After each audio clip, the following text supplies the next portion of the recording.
He was born to be a ruler, not a laborer.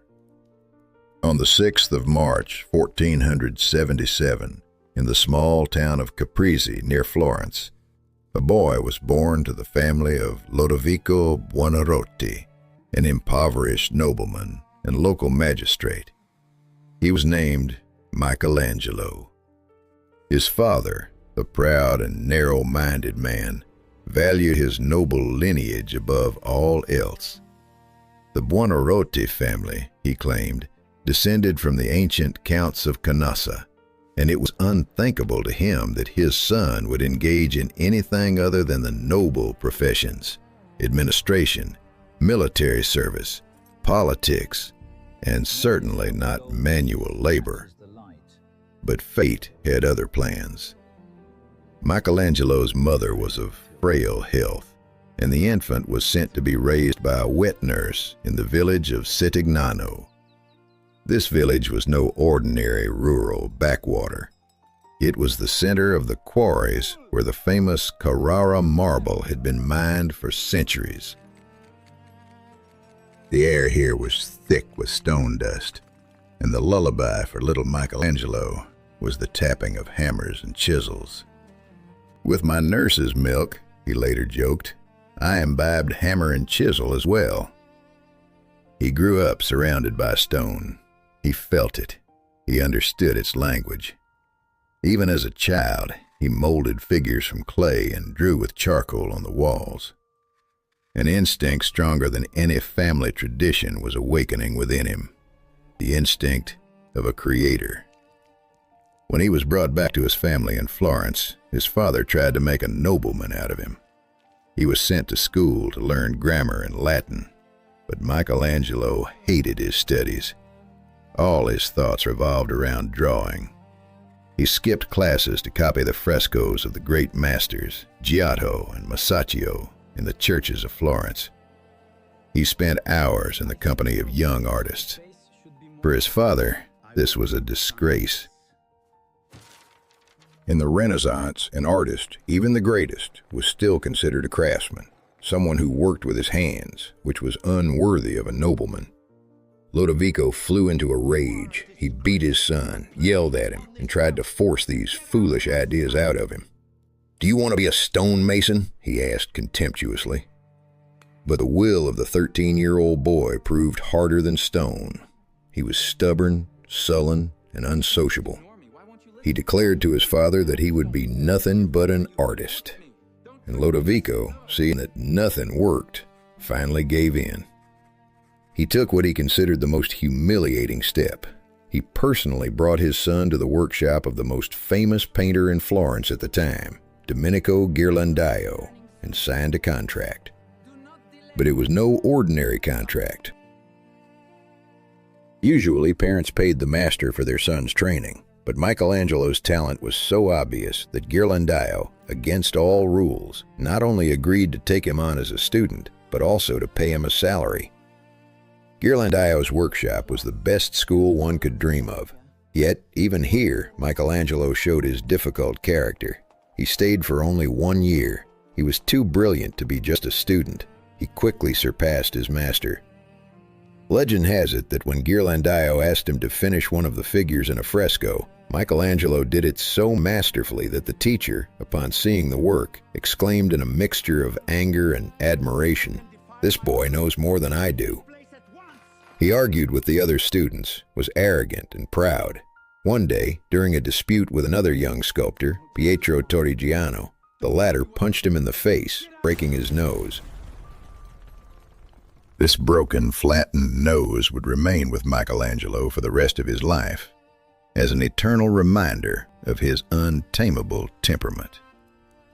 But his genius was too radiant to be contained within the walls of a workshop, and he caught the attention of the most powerful man in Florence, its unofficial ruler, the great patron and promoter of the arts, Lorenzo de Medici, known as the Magnificent.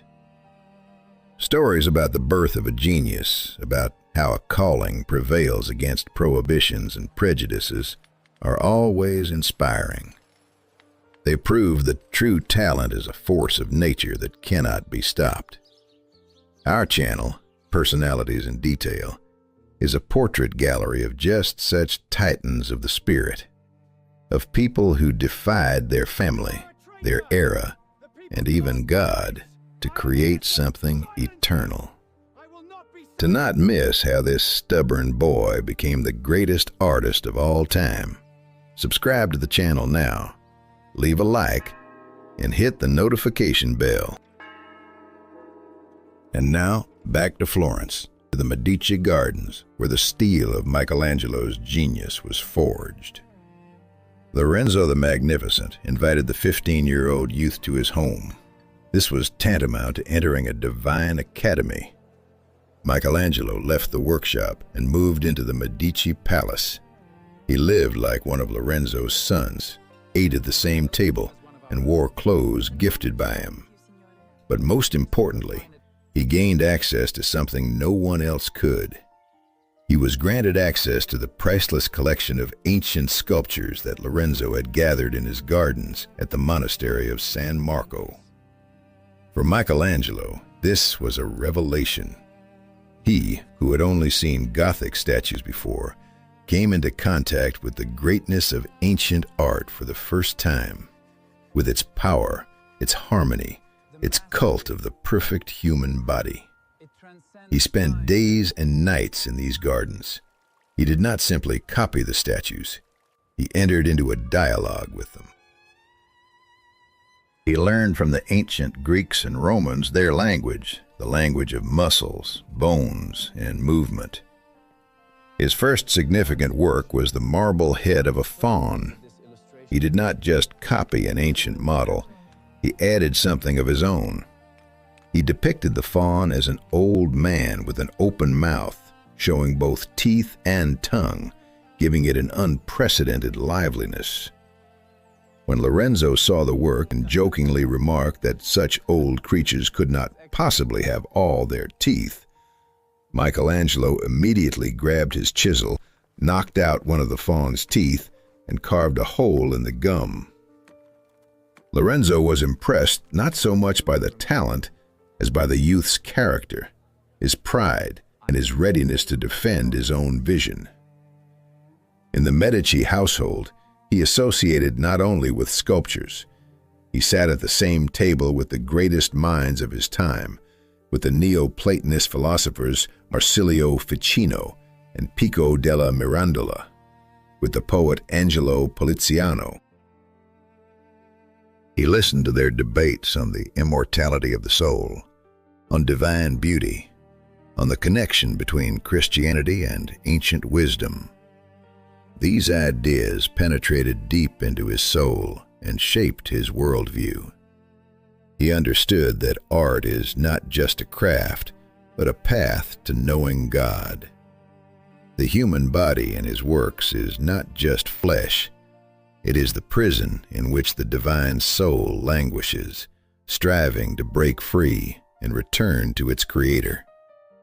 And the sculptor's task is not to carve a figure from the stone, but, on the contrary, to liberate it by removing everything superfluous.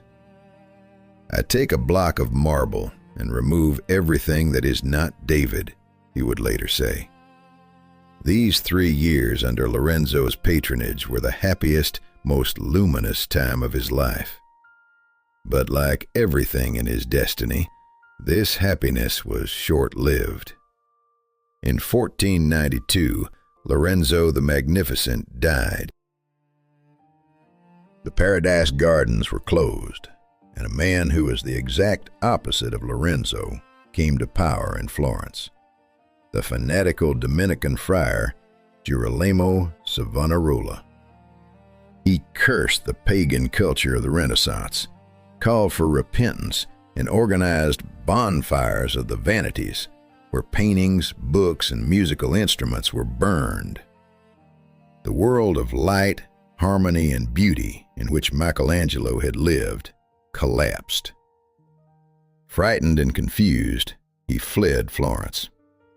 He did not yet know that this escape would lead him to another city, one that would become his second home, and his eternal battlefield. The eternal city, Rome. For the 20-year-old Michelangelo, fleeing Florence was not just a journey, but a leap into the unknown. The world he had known, the world of Lorenzo de Medici's enlightened patronage, had collapsed.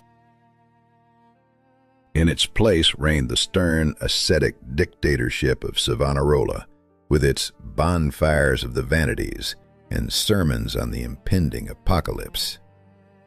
For a young artist whose art was a hymn to the beauty of the human body, this atmosphere was suffocating.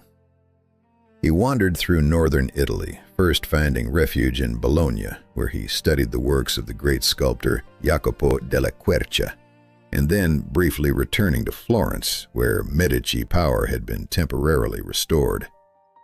But it was no longer the same Florence, and Michelangelo, with his boundless ambition, understood that to find true recognition and join the ranks of the great, he had to conquer another city, a city that was not only the capital of the Christian world, but a living museum of antiquity, the capital of history itself. He had to conquer Rome. But Rome at the end of the 15th century was not a place that welcomed unknown provincial talents with open arms. It was a city of colossal ambitions, brutal competition, and boundless corruption, ruled by one of the most scandalous and warlike popes in history, Alexander VI Borgia. To make a name for oneself here, one needed not just talent, but a scandal, a bold move that would make everyone talk. And Michelangelo, possibly on the advice of his new patron Lorenzo di Pierfrancesco de' Medici from the younger branch of the family, dared to embark on a brilliant and risky adventure.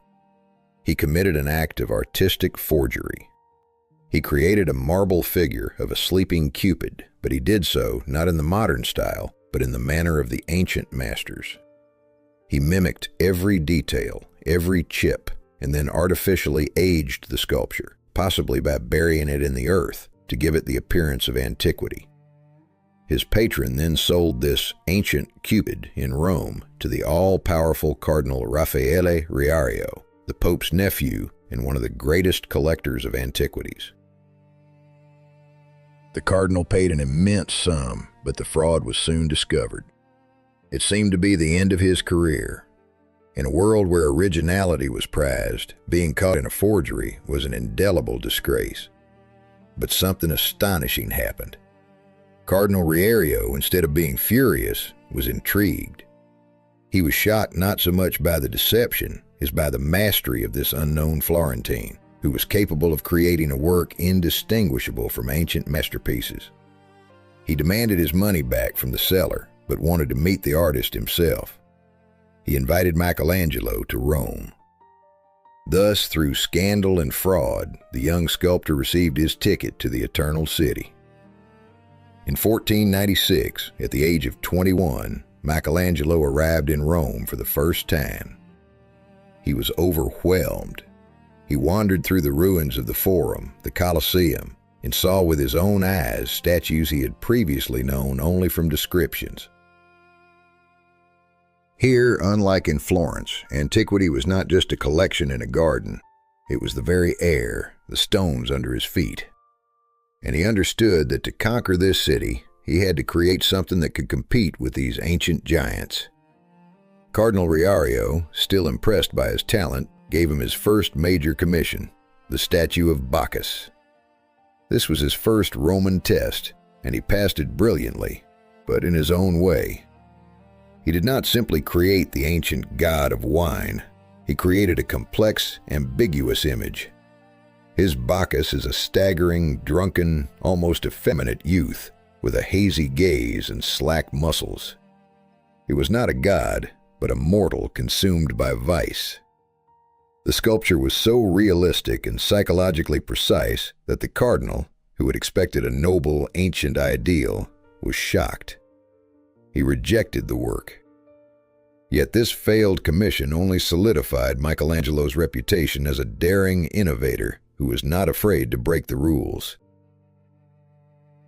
The true triumph that would forever inscribe his name in the history of art was yet to come. His new patron became the French Cardinal Jean de Bilher, who served at the papal court. He commissioned a sculpture from Michelangelo for his future tomb in St. Peter's Basilica. The subject was the Pietà, the lamentation over Christ. It was a traditional, often used theme.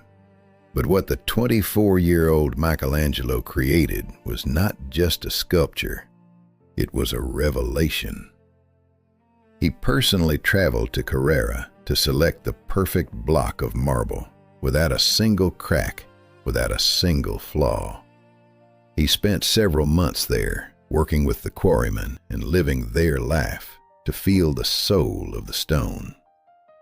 And then, back in Rome, he locked himself in his workshop and for almost 2 years waged his titanic struggle with the marble, practically single-handedly. When the Pietà was completed and presented to the public, Rome held its breath in awe. People could not believe it was made by human hands. The dead body of Christ, lying limply on his mother's lap, was rendered with incredible anatomical perfection. But it was not just a demonstration of skill. It was a poem in stone, filled with silent, bottomless grief. The most astonishing thing was the face of the Madonna. Michelangelo did not depict her as a mature, suffering woman, but as a very young, almost girlish being. Her face was the embodiment of otherworldly beauty and purity. There were no tears, no grimace of pain, only an infinite, transfigured sorrow. When asked why he depicted the mother as younger than her son, he replied that chaste women devoted to God do not age like ordinary ones. The Pietà became a sensation, but with fame came envy. Out of pride, Michelangelo had not signed the sculpture. One day, standing in the cathedral, he overheard a conversation between 2 Lombards who admired the statue, but attributed it to another sculptor, a countryman of theirs. That very night, seized by a fit of rage, Michelangelo crept into the cathedral. By the light of a lantern, in the eerie silence, he chiseled a proud inscription onto the sash stretched across the Madonna's chest. Michael Angelus Bonarotus Florentinus Faciebat. Michelangelo Buonarroti of Florence made this. It was the only time in his life he ever signed a work. He would later be ashamed of this bout of vanity. But in that moment, it was the cry of a genius who refused to remain nameless. He had conquered Rome. He was no longer just a talented sculptor. He was a recognized master, and equal to the greats. And the news of his triumph reached his hometown. The Florentine Republic, having rid itself of Savonarola's tyranny and driven out the Medici, decided to summon its brilliant son home. He was offered a commission that would become the symbol of Florence's regained freedom and power. He was offered the chance to sculpt the David. Michelangelo's return to Florence in the year 1504 was the return of a triumphant hero. He had left the city 7 years earlier as an unknown youth fleeing the fanaticism of Savonarola. Now he returned as the creator of the Pietà, the most famous sculptor in Italy, whose name was on the lips of popes and cardinals. The Florentine Republic, proud and ambitious after ousting the Medici and freeing itself from the dictatorship of the weeping prophet, decided to harness his genius to create a new, powerful symbol of its freedom and independence. He was offered a task that all others before him had refused: to bring a giant to life. The giant, or Il Gigante, was the name given to a colossal block of Carrara marble, over 5 meters tall, that had lain abandoned and disgraced in the courtyard of the Cathedral of Santa Maria del Fiore for nearly 40 years. The stone was considered cursed.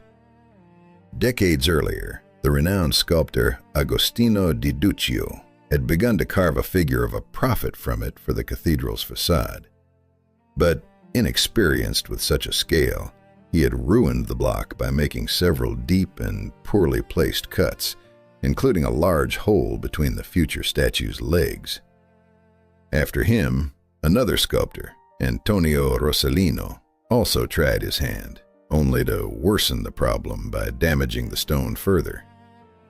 In the end, the block, which had cost the city a fortune, was declared hopelessly flawed, marmore abortum, or badly begun. It became a symbol of failure, a dead stone that no one dared to touch. It was even rumored that Leonardo da Vinci had inspected it but dismissed the project as hopeless. And now this slain stone was offered to the 26-year-old Michelangelo.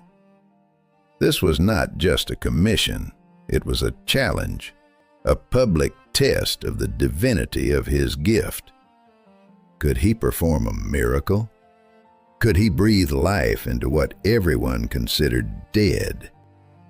For Michelangelo, with his love for difficult, almost impossible tasks, and his boundless, almost blasphemous self-belief, this challenge was like a drug. He accepted.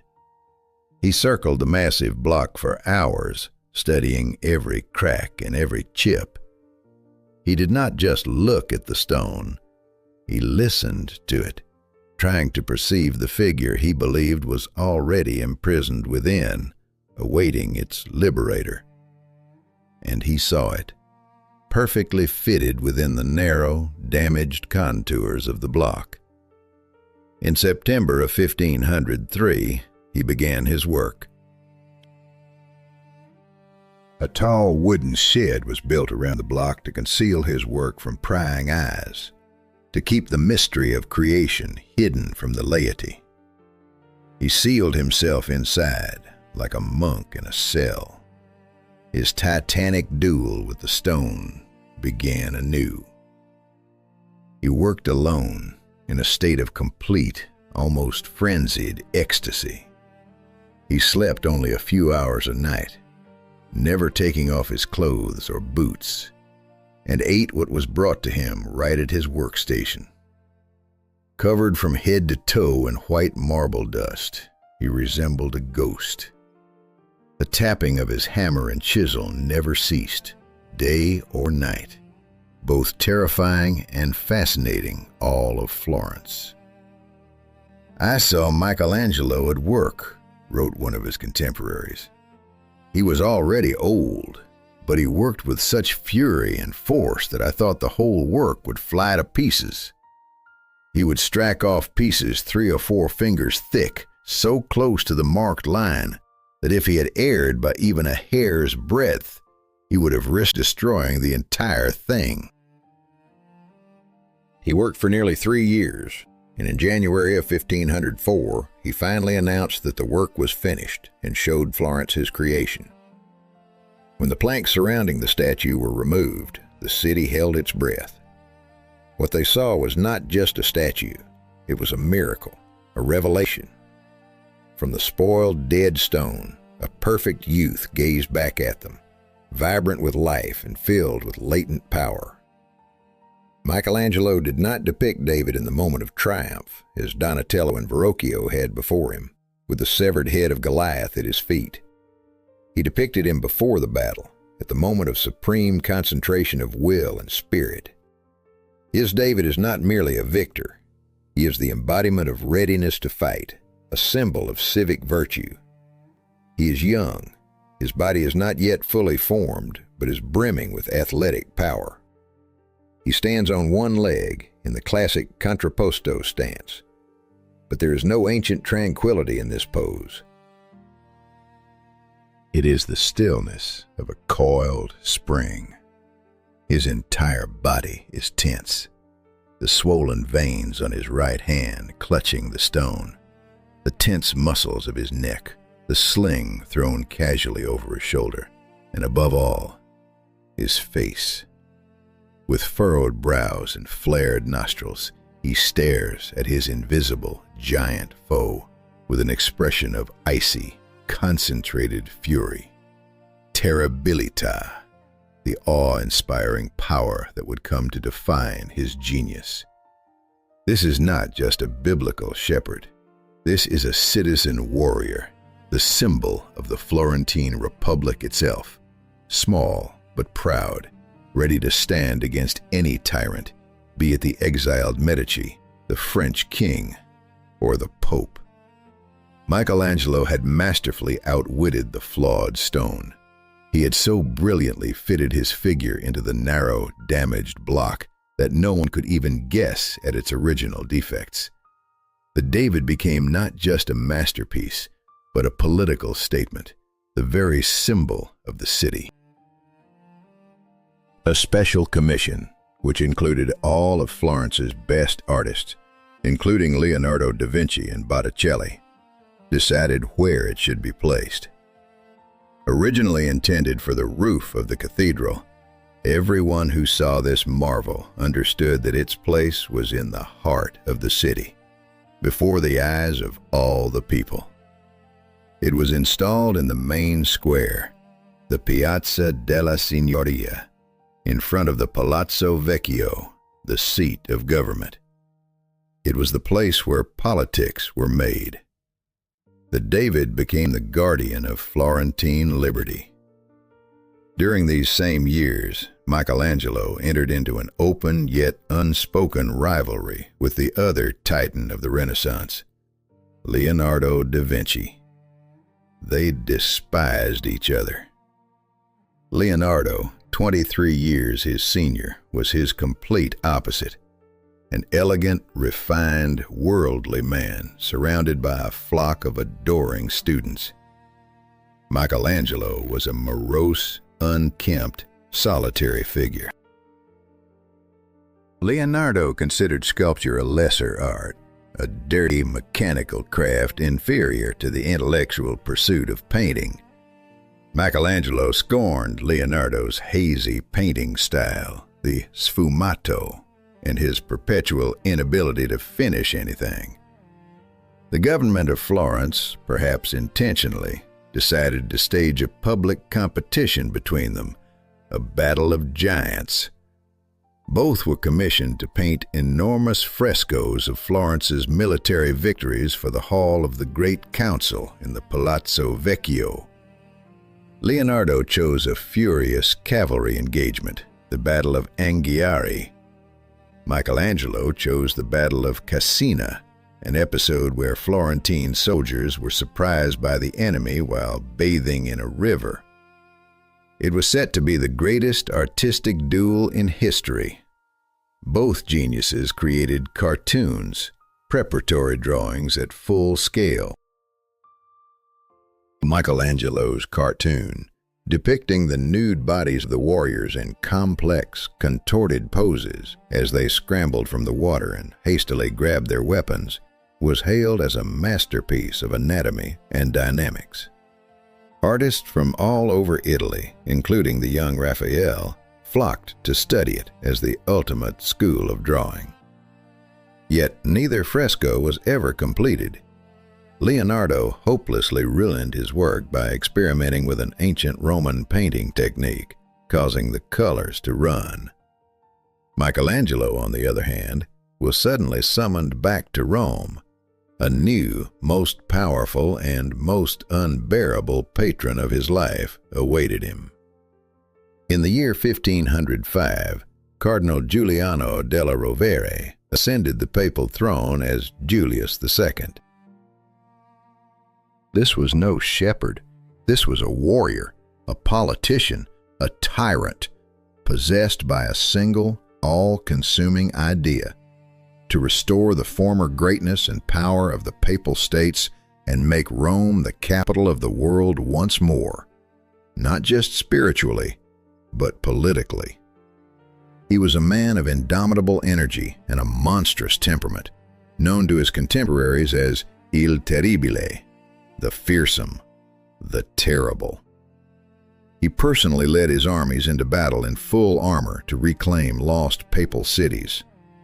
And this fearsome pope, wanting to immortalize his name, decided to have a tomb built for himself while he was still alive, one that would surpass even the mausoleums of the Roman emperors in its splendor. To execute this grandiose, almost insane project, he needed the one artist whose genius and terribilità were equal to his own ambitions.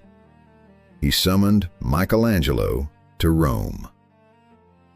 Michelangelo arrived, and Julius II, a man unaccustomed to refusal, laid out his plan. It was not to be a mere tomb, but an entire architectural mausoleum, a freestanding, three-story structure crowned with more than 40 life-size statues. At the bottom, allegories of conquered provinces and the shackled arts. On the middle level, gigantic figures of Moses, St. Paul, and allegories of the active and contemplative life. And at the very top, the Pope himself, carried to heaven by angels. It was the project of a lifetime, the dream of any sculptor, an opportunity to create a work on par with the Colosseum. Michelangelo was ecstatic. His soul, which always yearned for the grandiose and the titanic, had found its ideal patron. He immediately went to Carrara and spent 8 months there, personally selecting and quarrying hundreds of tons of marble. He lived among the stonecutters, argued with them, and climbed the cliffs himself to choose the perfect blocks. He felt he was not just a sculptor, but a creator, an equal to the ancient masters. But when he returned to Rome, full of enthusiasm, with a fleet of ships laden with marble, he was met with a wall of ice. Pope Julius II, a man of fickle temperament, had already lost interest in the tomb project. His restless energy had found a new, even grander goal. On the advice of the architect Bramante, Michelangelo's bitterest enemy and rival, he decided to demolish the ancient 1,000-year-old Basilica of St. Peter and erect in its place the new, most magnificent cathedral in Christendom. All the money, all the attention was now directed at this new project. There were no longer any funds in the treasury for Michelangelo's tomb. Michelangelo was seething with rage. He went to the palace demanding money to pay for the marble, but he was not received. One day, when he again tried to get an audience, a papal groom rudely told him that His Holiness was not receiving anyone. When Michelangelo protested, the servant added that he was not obliged to let in everyone who demanded it. This was an outrageous insult. Michelangelo, whose pride was as great as his talent, felt humiliated. That very evening, in a fit of rage, he sold all his belongings, mounted a horse, and fled Rome. "If the Pope needs me," he shouted as he departed, "let him search for me anywhere but in Rome." This was an act of insane audacity, to challenge the most powerful man in the Christian world. Julius II was beside himself with fury. He sent one messenger after another to Florence, where Michelangelo had taken refuge, 5 in total, demanding the immediate return of the fugitive and threatening the city with war and excommunication. The government of Florence pleaded with Michelangelo to return, fearing the Pope's wrath, but he remained adamant. "I will not return to be hanged like a thief," he replied. This battle of two titans, the warrior pope and the rebellious artist, lasted for several months. Finally, after conquering Bologna, Julius II demanded that Michelangelo come to him there with a rope around his neck to beg for forgiveness. Michelangelo went. Their meeting was tempestuous. "Instead of coming to us, you waited for us to come to you," the Pope shouted. Michelangelo stood silently on his knees. One of the cardinals tried to come to his defense, stating that artists were uncultured people who knew nothing of etiquette. Enraged, Julius II struck the cardinal with his staff and drove him away. Then, after his anger subsided, he forgave Michelangelo, but did not resume the tomb project. Instead, he gave him a new, and for Michelangelo, even more humiliating commission. He, a sculptor who despised painting and considered it a feminine pastime, was to paint the ceiling of the Sistine Chapel. This was a treacherous plot, rumored to have been hatched by his enemy, Bramante. He was certain that Michelangelo, who had little experience with fresco painting, would fail at this monumental task and disgrace himself. Michelangelo desperately refused. "This is not my craft," he told the Pope. "Give this commission to Raphael." But Julius II was adamant. With a heavy heart, Michelangelo agreed. He thought it would be a simple job, to paint 12 apostles on the ceiling. But as he began, he understood he could not settle for that. His genius demanded more. He locked himself in the chapel, chased away all the assistance Bramante had forced upon him, and devised a new, magnificent plan of his own. He decided to paint the entire history of humanity on the ceiling, from the creation of the world to the Great Flood. He designed special scaffolding himself that allowed him to work lying on his back. And in the year 1508, his 4-year ordeal began, his greatest torment and his greatest triumph. The work on the ceiling of the Sistine Chapel was not a frenzy of creativity. It was a war with himself, with his body, with the fickle material, and of course with Pope Julius II. Michelangelo locked himself in the chapel as if in a prison, allowing only a few trusted individuals inside. He designed an ingenious scaffolding of his own creation that was not supported by the floor but attached to the walls, so as not to interfere with the services the Pope sometimes held below. And on this scaffolding, at a height of almost 20 meters, he spent 4 years of his life. It was physical torture. He worked in an incredibly uncomfortable position, lying on his back or with his head thrown back, with paint constantly dripping into his eyes. "My loins are strained, and my rump is crushed to counterbalance," he wrote in an ironic sonnet. "And my face has become a colorful mosaic of paint drops. My spine has been driven into my belly, and my beard points to the sky. I feel my brain is bulging from my skull." He suffered from headaches and arthritis. His eyesight deteriorated catastrophically. He rarely descended, eating and sleeping right on the scaffolding. He transformed into a gaunt, feral hermit whose only companion was God, whose images he sought to immortalize on the ceiling. Working on a fresco is hellish work. The paint must be applied to fresh, still damp plaster, the intonaco. The artist has only a few hours before it dries. Each day, he could only paint a small fragment. Every mistake was fatal. The entire section had to be chipped away and started anew. At the very beginning of his work, he faced a disaster. Due to overly damp plaster, the frescoes began to grow mold. He was in despair, wanting to give it all up and flee. But he found the strength to continue. And so he created. Alone, without assistance, he had driven them all away, considering them amateurs. He painted over 500 square meters of ceiling. He created over 300 figures, each a masterpiece of anatomy and expression. He did not simply illustrate the Bible. He created his own titanic cosmogony. At the center are 9 scenes from the book of Genesis, from the separation of light from darkness, where God the Creator is depicted as a cosmic whirlwind of energy, to the drunkenness of Noah.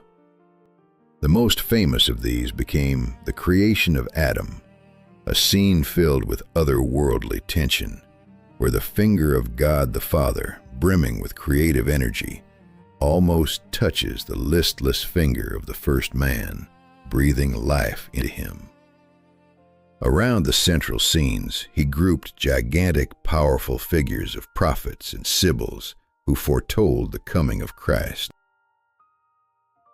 And in the corners, the ancestors of Christ, depicted as simple, weary, suffering families.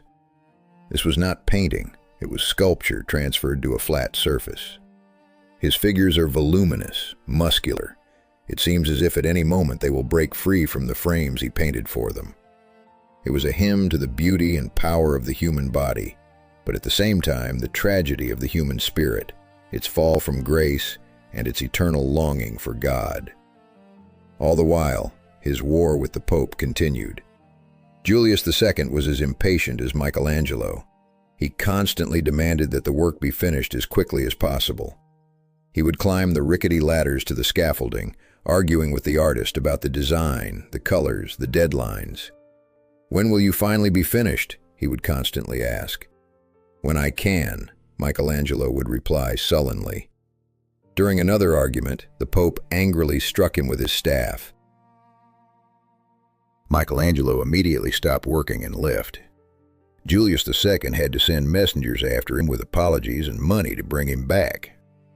Finally, in October of 1512, the work was finished. When the scaffolding was removed and the people gathered in the chapel raised their heads for the first time to see this heaven filled with gigantic, living, breathing figures, they were stunned. It was something that surpassed human imagination. Even Raphael, his main rival, said upon seeing it that he was fortunate to have been born in the same era as Michelangelo, and immediately changed the style of his own frescoes to emulate its power. Michelangelo, exhausted, nearly blind, his body ravaged by arthritis, had created his greatest masterpiece.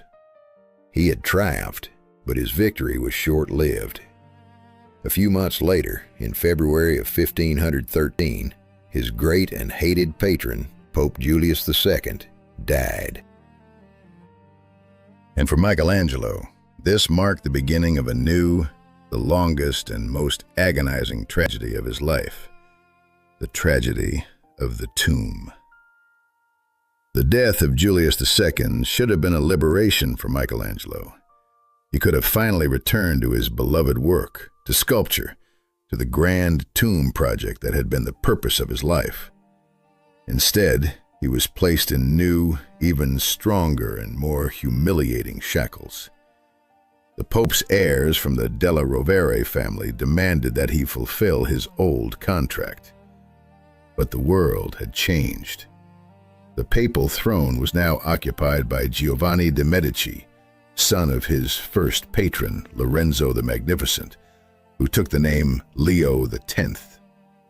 Michelangelo, who had known him since childhood, hoped for support.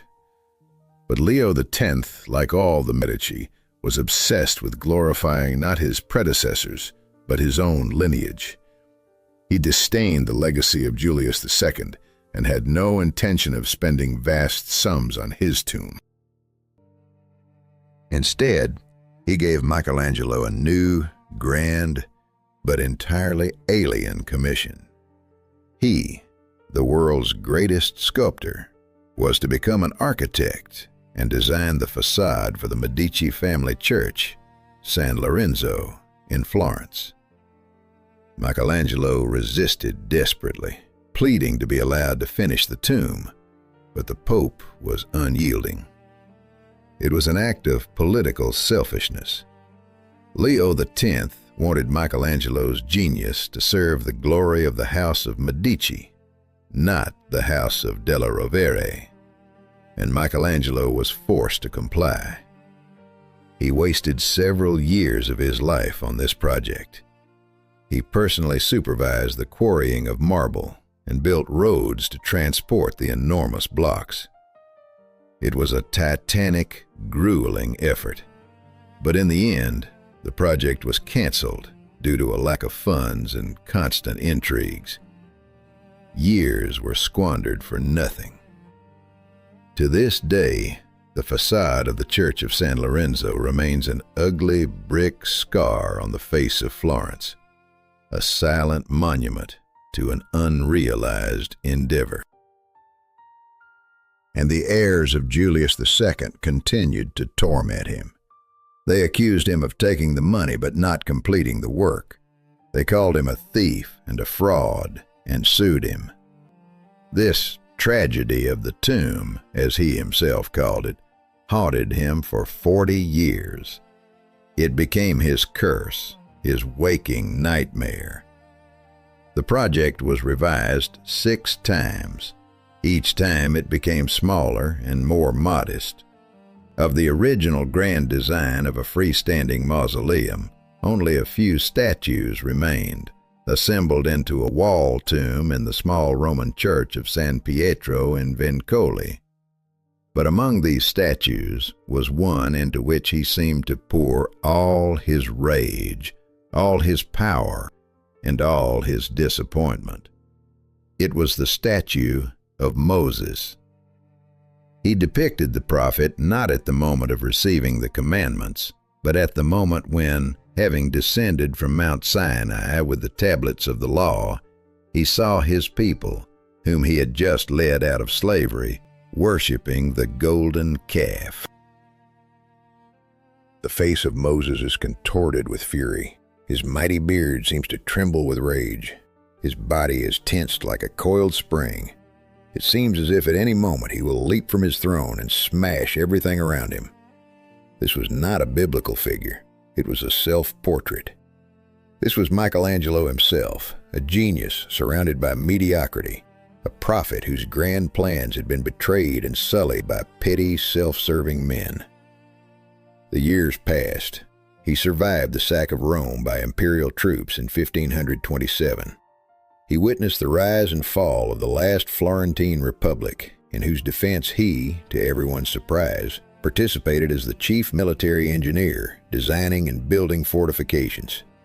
He watched as the world changed, as the bright, humanistic, and pagan-influenced world of the High Renaissance faded into the past, replaced by the turmoil, fear, and somber religious fanaticism of the Counter-Reformation.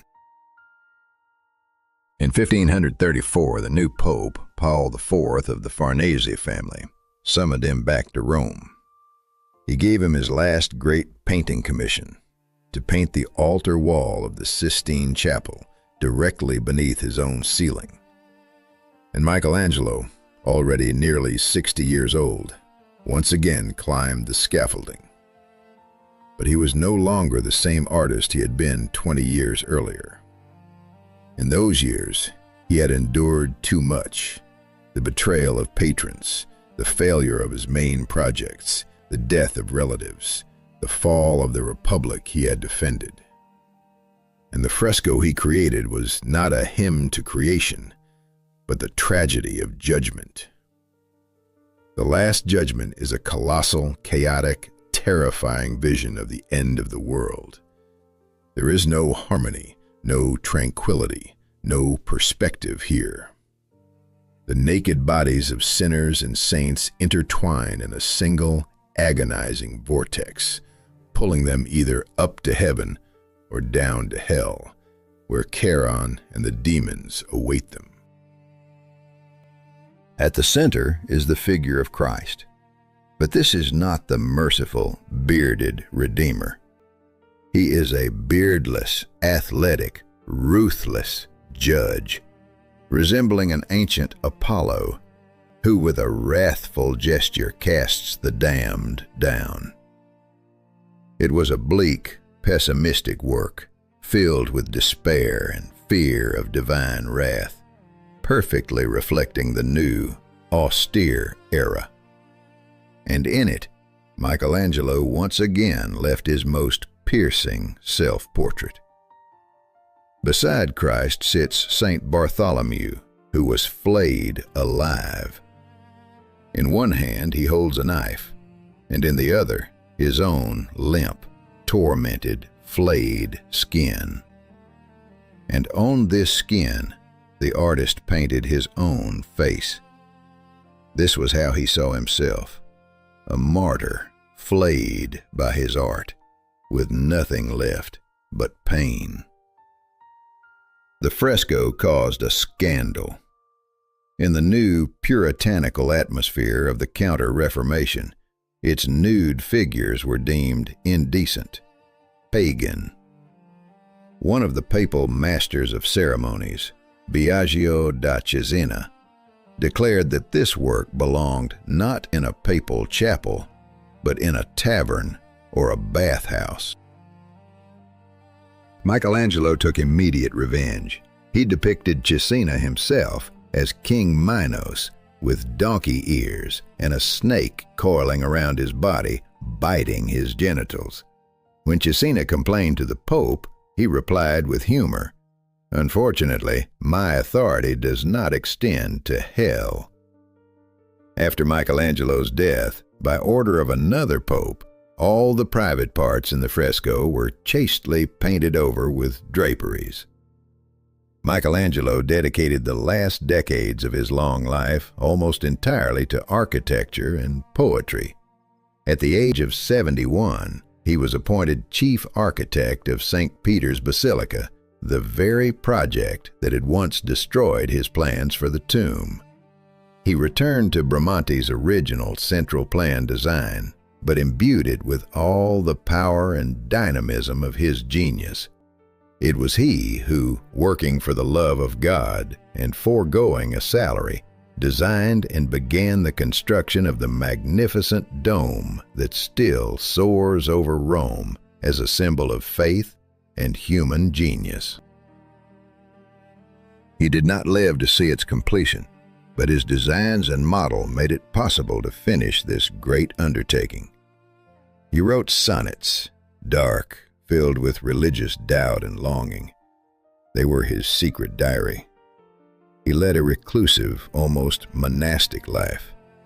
His only true love and friend in these years was Vittoria Colonna, the Marchesa of Pescara, a brilliant, educated, deeply religious aristocrat and poet.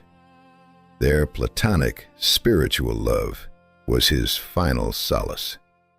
Her death plunged him into such despair that he said he nearly lost his mind. He died in February of 1564 at the age of nearly 89 in his Roman workshop, in solitude. He never married and had no children. His servants were his only family, and his art was his sole passion. He was surly, reclusive, scandalous, and obsessed with money. But he was also the divine Michelangelo, a titan uniquely capable of expressing the full complexity, grandeur, and tragedy of human existence in stone and paint. He didn't just create masterpieces, he was a masterpiece himself, chiseled from contradiction, suffering, and an indomitable will.